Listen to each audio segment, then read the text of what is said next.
তো তালিস্কাভস্কি থেকে এলিনিয়েশনটা কোথায় হচ্ছে, যে ইলিউশনটা আমরা চরিত্রের মধ্যে করছি বিং অ্যান অ্যাক্টর, সেটাকে আমি ভেঙে দর্শককে বোঝাচ্ছি যে এটা একটা অ্যাক্টিং হচ্ছে, এটা রিয়েল নয়। রিয়েলিজমকে আমরা অ্যাক্টররাই অন স্টেজ ভেঙে দেয়। অনেক নাটকে আমরা এরকম দেখেছি, একটা ইমোশন হচ্ছে, একটা ইলিউশন তৈরি হচ্ছে, হঠাৎ করে ভেঙে দিল, দিয়ে মনে হচ্ছে ও সত্যি কিছু একটা প্রবলেম হয়েছে, এরকম একটা ক্রিয়েট করার, যে এই আপনি কেন মোবাইল ভাঙছেন, এটাও একটা এলিমিনেশন এফেক্ট, আপনার মোবাইল কেন ভাঙছেন, আমাদের খুব অসুবিধা হচ্ছে। এই যে চরিত্রটা চলছিল, হঠাৎ করে সে দাঁড়িয়ে একটা হিসেবে বলছে যে আমার মোবাইলটা কেন বাজছে, আমাদের খুব অসুবিধা হয়, সে তখন তো মানুষ হয়ে যাচ্ছে। এই যে ভাঙা, তখন আমরাও ইলিউশন থেকে বেরিয়ে এসেছি, না এটা একটা হচ্ছে কেন বাজাচ্ছে, এটা তো সত্যি অসুবিধা হয়। আমরা দর্শককে, সেই দর্শক যে ইভলভ হয়ে যাচ্ছিল ইমোশনস এর মধ্যে, সেখান থেকে হঠাৎ করে যে বেরিয়ে চলে আসা, এইটাকেই বলে ভেক্টর এলিমিনেশন এফেক্ট। ঠিক আছে, তোমাদের হোম টাস্ক ছিল একটা করে পিস করা এবং সেখানে তালিস্কাভস্কি এবং ব্রেখটের বিষয়টাকে এস্টাবলিশ করা। Hope you are prepared. চলো আমরা এক এক করে দেখব। আমার বাড়িতে একজন কাজ করেন, একটাই মেয়ে, তার মেয়েটাকে বিয়ে দিয়েছিল। বিয়ে দেওয়ার পরে মেয়েটাকে শ্বশুরবাড়ির থেকে তাড়িয়ে দিয়েছে। তো সেই মেয়েটার নাম শম্পা, এবং তার মা আমাদের বাড়িতে খাওয়া পড়াতেই থাকে।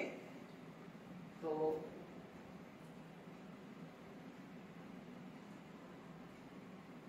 সে আমাদের বাড়িতে নিজের মতনই থাকে, গার্জিয়ানের মতনই থাকে, খাওয়া পড়ায়। তো তার সম্বন্ধেই আমি দু চারটে আপনাদেরকে মানে অভিনয়ের মাধ্যমে দেখাবো।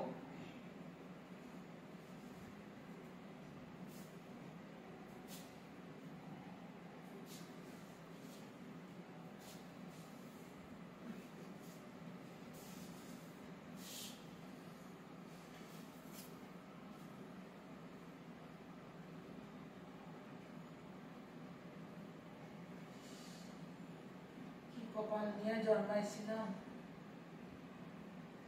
একখান মাইয়া বিয়া দিছিলাম, এইটাও ফেরত আইছে শ্বশুর বাড়ির থেকে। আর কেউ নাই আমার। মাইয়াটারও লোকের বাড়িতে কাজে দেওয়া দিছে। ওই মাইয়া যা রোজগার করে, আর আমি এই বাড়িতে থাকি, এইভাবেই চলে যায় আমাকে।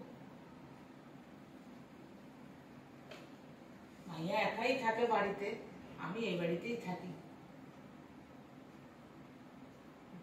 বাড়ি যাই না। মাইয়া আমার লগে এসে দেখা করে যায়,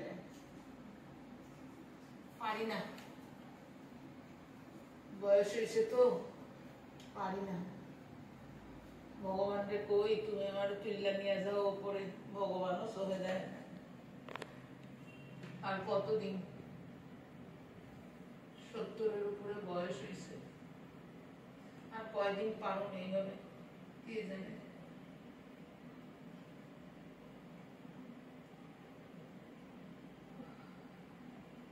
মেয়েটা আসে রোজ আমার লগে দেখা করতে, আজ এখনো আসে নাই, কি জানি আইব কিনা।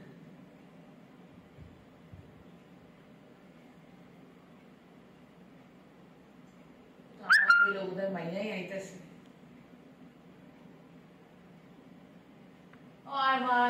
আমি তোর কথাই কইতেছিলাম, আয়স না এখনো, রোজ আয়স দেখতে চিন্তা করতেছিলাম তোর শরীর টরীর খারাপ নিয়ে।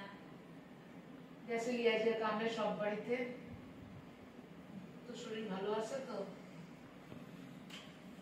করছিলি কাজ সব? বল মা, জল টল খাবি নি? বল। এই হইল আমার মাইয়া। এই যে দেখেন আপনারা, বিয়া দিছিলাম, খরচা কইরা ফেরত আইছে।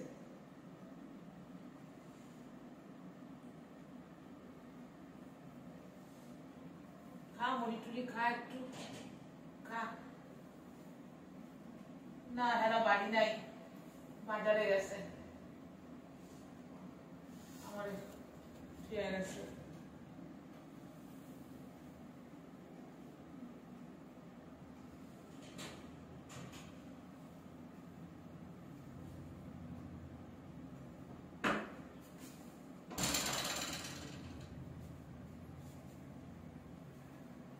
গিয়া এত তাড়াতাড়ি যা কাল আইস আবার যা মা যা চিন্তা করিস না আমি ভালোই আছি তুই সাবধানে থাকিস না তুই সাবধানে থাকিস চল তোর আগায় দিয়ে আসি চল গেটে গিয়ে আগায় দিয়ে আসি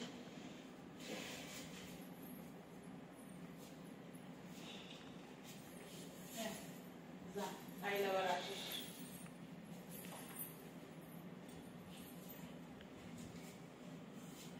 এই যার কথা বলছিলাম আপনারা দেখলেন এতক্ষণ তো ইনি বিধবা মহিলা এবং একটাই মেয়ে ওনার তো মেয়েকেও তো আপনারা দেখলেন মেয়েকে বিয়ে দিয়েছিল মেয়েকে ফেরত পাঠিয়ে দিয়েছে গরিবের ঘরে যেটা হয় যা চেয়েছিল জামাই বা তার মা যা চেয়েছিল এরা ঠিক মতন দিতে পারেনি তাই জন্য ফেরত পাঠিয়ে দিয়েছে তো আর যেটা আমি এতক্ষণ করে দেখালাম আপনারা বুঝতেই পারছেন ওটা কিন্তু একটু সত্যি ছিল না আমি সেই শম্পার মায়ের ক্যারেক্টারটা আপনাদেরকে করে দেখালাম এবার কতটা কি বোঝা গেছে আপনারা কতটা কি বুঝেছেন সেই ক্যারেক্টারটা সম্বন্ধে সেটা আপনাদের কাছে আমি শুনতে চাই নমস্কার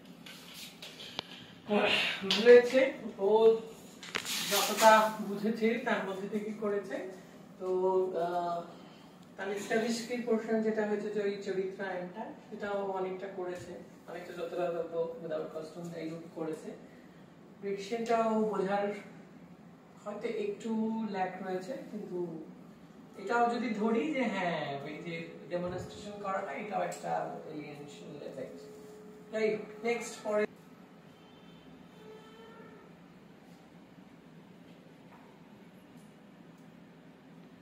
বেলবাস্ত করে মনে হচ্ছে জানতে দেখি তো কি এলো এই কে কি দরকার তোমার ও তুমি লাইটের মিটার দেখতে এসছো দাঁড়াও একটু দাঁড়াও আমি আসছি কিছুটা করতে দিল না উফ কি যে করি না ভালো লাগে না একেবারে যতই কাজ করতে চাই একটার পর একটা লোকজন আসে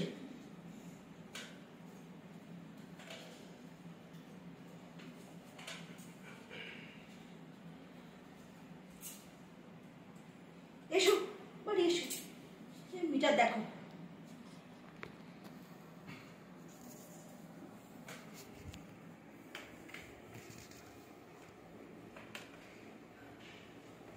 এত বের হলো কি করে বাড়িয়ে থাকি না কত কম সময় আমি বাড়িতে থাকি এতগুলো টাকা বিল হলো সত্যি তোমরা তো কি করো না আসলে তোমরা বোধহয় বাড়িয়ে টাড়িয়ে দাও না সামনে পুজো আসছে পুজোতে জামা কাপড় কিনতে হবে বোনাস নিতে হবে তাই জন্য না কিন্তু আমরা সাধারণ মানুষ কি করে আমরা এটাকে চালাবো আমাদের তো একটা এস্টিমেট আছে প্রতি মাসে আমরা একটা নির্দিষ্ট টাকা দিই তাতে তোমরা এত এত এত কি ফ্যান চালানো হয় বা লাইট জ্বালানো হয় যে তোমরা এতগুলো টাকা বাড়িয়ে দিলে এক মাসে জাম্প করে 500 টাকা বেশি না না এটা ঠিক করছো না আমি অফিসে যাব ঠিক আছে তুমি বিল দিয়ে গেলে গেলে আমি কিন্তু অফিসে যাব ঠিক আছে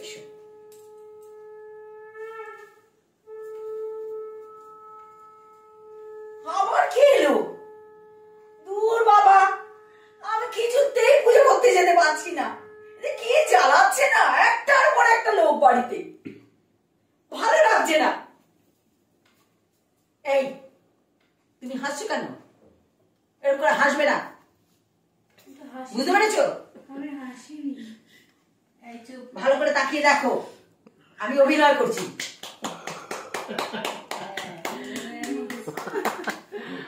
ভালো হয়েছে খুব সুন্দর হয়েছে এই অ্যাকচুয়ালি আমি সেদিন একটা বই পড়ছিলাম প্রসন্নর মেথড অ্যাক্টিং এর। প্রথম চ্যাপ্টারটাই ছিল যে theatre is one kind of play game play. এই যে মজা, এই যে মজাটা যদি আমরা না পাই, মজাটা যদি না খুঁজি, সেই জন্যই তো আমরা, তাহলে আমরা থিয়েটারে আসবো কেন? এবং এই জন্যই ইংরেজিতে এই নাটকের প্রতিশব্দ করেছে প্লে। ড্রামা আছে কিন্তু আমরা এই এই মজাটা, এই খেলাটা, এই যেমন একটা খেলার চলে, এখানেও দেখছেন এই এফেক্টটা, এলিয়েন এফেক্টটা, ও বুদ্ধিমতী বলে ওটাকে ব্যবহার করেছে, এই জিনিসটা হয়। ঠিক আছে, এইভাবে একটা তোমাদের আশা করি বোঝাতে পারা গেছে এবার। তো নেক্সট আমাদের এবার যে কি হবে, আমি কর্ণ না, আমি কোনো রাজপুত্র নই, আমি একজন রথ চালকের পুত্র। অন্তত তাই জানতাম ছোটবেলা থেকে। এক সমাজ আমাকে বলেছে তুমি নিচু জাত, আর এক সমাজ বলেছে তুমি বীর, কিন্তু এই রাজসভায় তোমার কোনো স্থান নেই।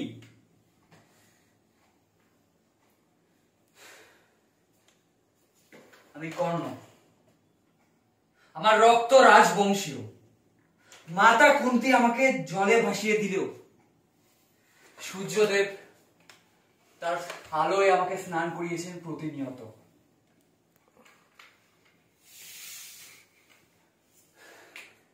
কিন্তু কিন্তু আপনাদের ধর্মরাজ, যাকে আপনার ন্যায়ের প্রতীক বলেন আপনারা, সে কেন কেন সে একদিনও আমার হাতে হাত রাখেনি? কেন দ্রৌপদী আমাকে বলেছিল, কেন দ্রৌপদী আমাকে বলেছিল এত সাহস এই রথ চালকের পুত্রের? কিন্তু কে তাকে বোঝাবে সাহস রক্তে নয়, সাহস জন্মায় হৃদয়। আপনাদের পরমাত্মা শ্রীকৃষ্ণ, সে তো সব জানতো, আমার জন্মদাতাকে, আমার জন্মদাত্রীকে, তবু কেন সে চেপে রেখেছিল? কেন সে আমাকে একটিবারও বলেনি? সে আমাকে ব্রহ্মাস্ত্র দিল, কিন্তু একটিবারও সত্যটা বলতে পারলো না। কেন? সত্যি তো কর্ণ তো ভুল কিছু বলেনি। কেন কৃষ্ণ একটিবারও কর্ণকে সত্যিটা বললো না? সে তো বলতে পারতো, হয়তো তাহলে মহাভারতের যুদ্ধ কখনো হতোই না। আপনারা কি এটা ভেবে দেখেছেন কখনো?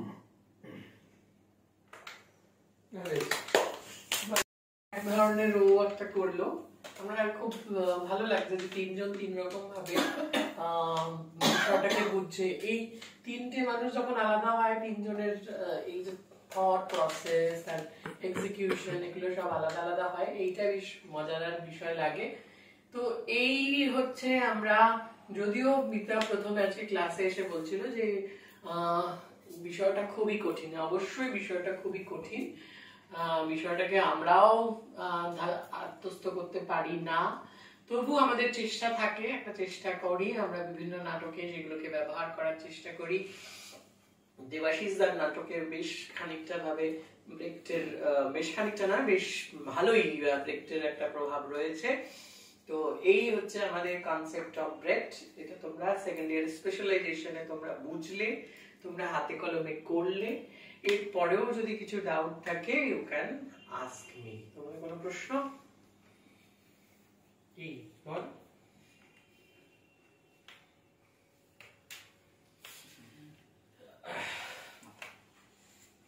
নেই, প্রশ্ন নেই। বিষয়টা অতটা ক্লিয়ার এখনো না না, তবে বর্তমান সমাজে স্তারিস্কি বা ব্রেট, এই দুজন নিয়ে তো সমন্বয়েই তো নাটকটা হচ্ছে। সেটা আমি গতদিনও বলেছি যে স্তারিস্কি বা ব্রেক্টের এই যে কনসেপ্ট, যে মেথড অ্যাক্টিং এর যে প্রসেসগুলো, এগুলোর মধ্যে কখনোই দ্বন্দ্ব থাকা উচিত নয়। ব্রেক্ট নিজেই বলেছে যে যখন তুমি একটা ইলিউশনকে ভাঙছো, তাহলে তো তোমার প্রথমে একটা ইলিউশনটাকে গড়তে হবে। এবার ইলিউশনটা গড়বে কি করে? তুমি স্তারিস্কি ছাড়া তোমার কাছে কোনো পথ নেই।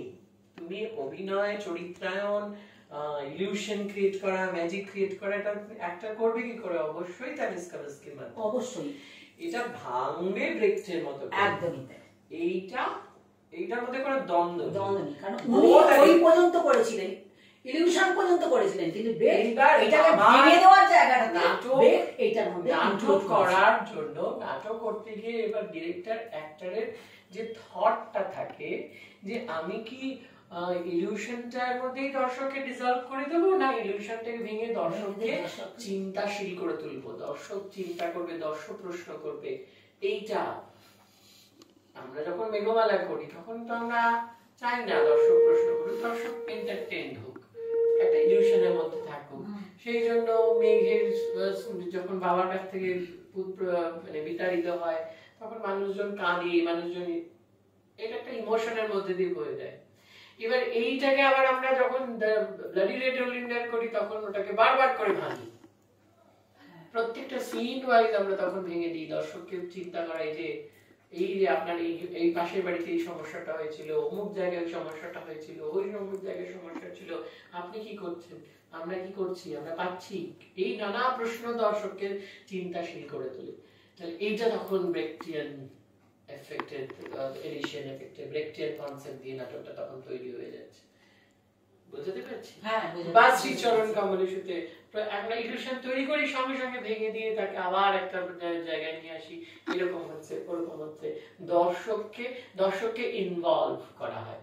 দুভাবেই হতে পারে, তুমি তোমার ইলিউশন দিয়ে একটা ম্যাজিক্যাল ইয়ে দিয়ে মেঘমালায় যেমন একটা কীর্তনের সিন দিয়ে তৈরি হয়ে যাচ্ছে, একটা নাচ দিয়ে মনে হচ্ছে যে এটা যেহেতু মেঘমালা একটা হিস্টোরিক্যাল এফেক্ট, সেই জন্য হিস্টোরিক্যাল।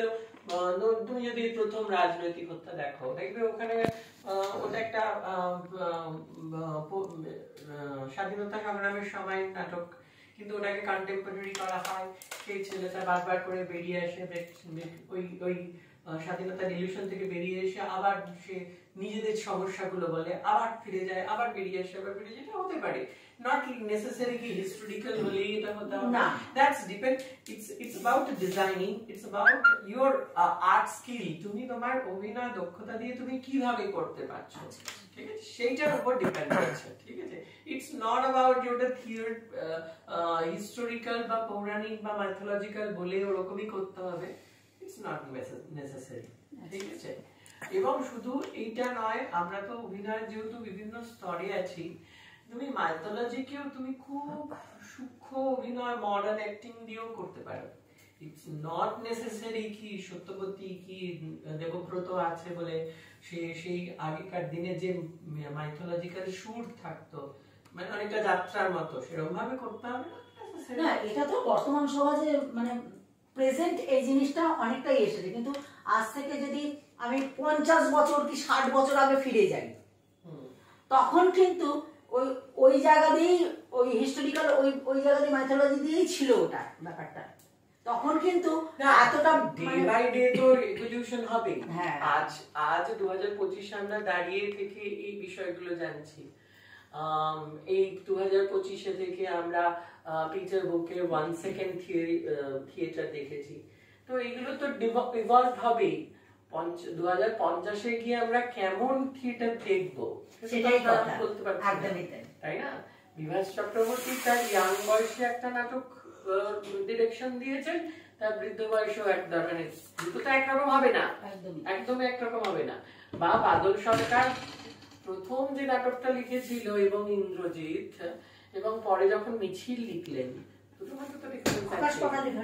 সময়ের সাথে সাথে বদল হবে, এটাই খুব স্বাভাবিক, এটাই খুব স্বাভাবিক, এবং এটা হবে এবং এটাই কাম্য, এবং আমাদেরকেও সেটা অনুযায়ী যত ভাঙবে তত পরিষ্কার হবে মানুষের কাছে, এবং আমাদেরকে কনভারসেশন মানে পরিবর্তনের সপক্ষে থাকতে হবে। আমাদের যখন যেরকম থিয়েটার আমাদের সামনে, আমাদের সময়, আমাদের সমস্ত এগিয়ে নিয়ে যাবে, যেরকম থাকবে সেরকম আমাদের করতে হবে। সেই জন্য তুই এই বয়সে এসে এখন এগুলো শিখছিস, ঠিক আছে, ও এখন এগুলো শিখছে, ও যখন বয়স্ক হবে তখন ও আরো অনেক কিছু এফেক্ট শিখবে। আজ থেকে 35 বছর আগে যখন আমি শেষ রক্ষা নাটক করেছি, তখন তো শেষ রক্ষা নাটক যেরকম লেখা আছে, রবীন্দ্রনাথ যেভাবে লিখেছে সাজানো ছিল সেভাবেই করা হয়েছে, তার থেকে তো বেরিয়ে গিয়ে অন্য কিছু করা হয়নি। তা বলা হয়নি যে এই চরিত্রগুলো আমরা বাস্তব নয়, আমরা এক একজন এক একটা। কিন্তু যদি তুই রতন থিয়ামের ডাকঘর দেখিস, ওখানে ডাকঘর করছেন রতন থিয়ামের স্ত্রী, আচ্ছা, অমল করছেন, অমল করছেন, এইটা একটা ব্রেকশন এফেক্ট। অমল তো একটা বাচ্চা ছেলের করার কথা ছিল, হ্যাঁ। কিন্তু উনি অমলের চরিত্র করছেন। অমলে করছেন। তাহলে এইটাও একটা, আমরা ব্রেক চিন্তা চরিত্র। চরিত্র থেকে যা দেখতে পাচ্ছি তার থেকে যাই ভাঙা, যাই পরিবর্তন, আমাদের ছেলেমেয়েরাও যে ডাকঘর করেছে তাতেও তো হ্যাঁ, অনেকটাই হ্যাঁ, পরিবর্তনশীল দেখলাম। যে দুটো অমল হ্যাঁ, থাকছে, দুটো অমল রয়েছে, হ্যাঁ। দুটো চরিত্র, একটা একটা বিবেক চরিত্র, একটা অরিজিনাল চরিত্র। হ্যাঁ, আমাদের নাটকেও মেঘমালাতেও একটা বিবেক মন, একটা একদম একদম একদম একদম। এখানেও ব্রেকশন এফেক্ট রয়েছে, রয়েছে। ঠিক আছে। বা ধরো এই রায় বা হ্যাঁ, রায়। মেয়েকে যখন মিলে হ্যাঁ, যাচ্ছে, হ্যাঁ, হ্যাঁ। এ প্রশ্ন ও করছে, ও প্রশ্ন এ করছে, মেঘমালার মধ্যেও আছে ব্রেকশন এফেক্ট আছে, কিন্তু তাও হলেও মেঘমালা অনেকটা এন্টারটেইনিং, অনেকটা রূপকথা, যেটা রূপকথা বলেছি সেটা রূপকথার মতো। ব্রেকশন এফেক্টটাকে আমাদের কিছুটা দর্শকের সাথেই একটাকে ভাবতে হবে যে দর্শক কিভাবে রিঅ্যাক্ট করছে। দর্শক যদি ইমোশনে ডিসলভ হয়ে যায় তাহলে সেটা ব্রেকশন হয় না। দর্শক যখন চিন্তা করতে শেখে, দর্শক যখন প্রশ্ন করতে দেখে, নাটক দেখে তার বিবেক জাগ্রত হয়, সেই ধরনের নাটকগুলোকে আমরা ব্রেকশন বা কে যেন এসেছিলেন ভদ্রলোক, লাল বাবু না কে যেন এসেছিলেন, উনি যে নাটকটা করছিলেন, কখনো এই আপনি বেরিয়ে যাচ্ছেন কেন, এই আপনি বাথরুমে যাচ্ছেন, কোথায় যাচ্ছেন আপনি, উনি নাটকটা করতে করতেই কিন্তু সবাইকে ও কিন্তু এই ব্রেককে ফলো করেই কাজটা করছিল। ওটা ব্রেকের সাথে সাথে থার্ড থিয়েটারটা রয়েছে, ঠিক আছে, থার্ড থিয়েটার, ওটার আবার আলাদা ক্লাস হবে।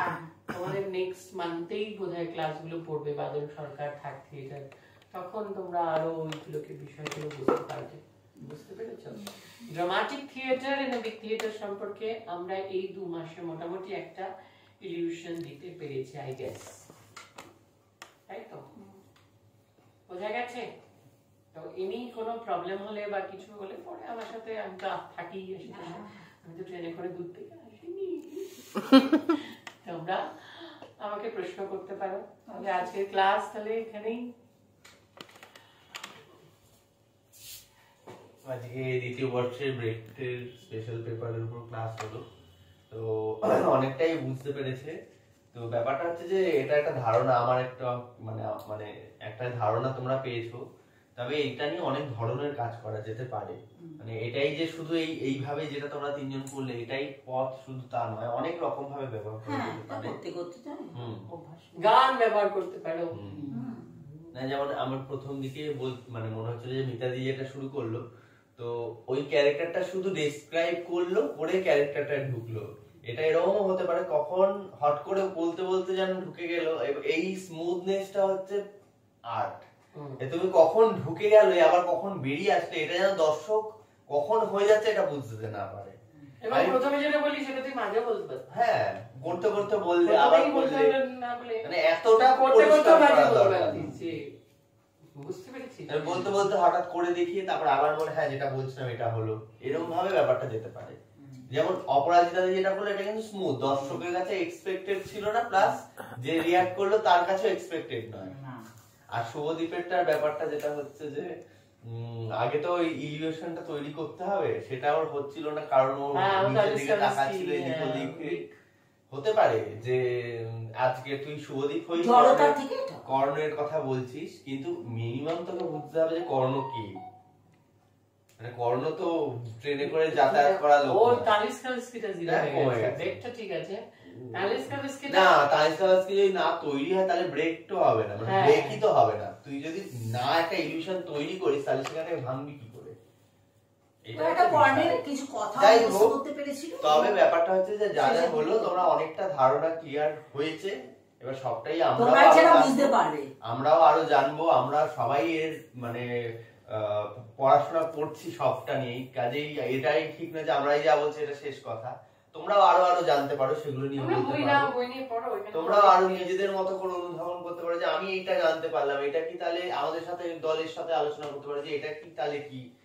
ব্যাপারটা সবটাই উভয়ত একটা প্রসেসের মধ্যে যেতে পারে। অশোক মুখোপাধ্যায়ের বইটা। যাই হোক, আজকে আমাদের চলছে এই ক্লাস, আজকের মতো ক্লাস শেষ হলো, কিন্তু চর্চা চলবে, আমাদের নিয়মিত চর্চা চালিয়ে যেতে হবে। ও একটা ভোট অফ থ্যাঙ্কস এর ব্যাপার আছে, আপাদিকে দেখে নিচ্ছি, বলুক।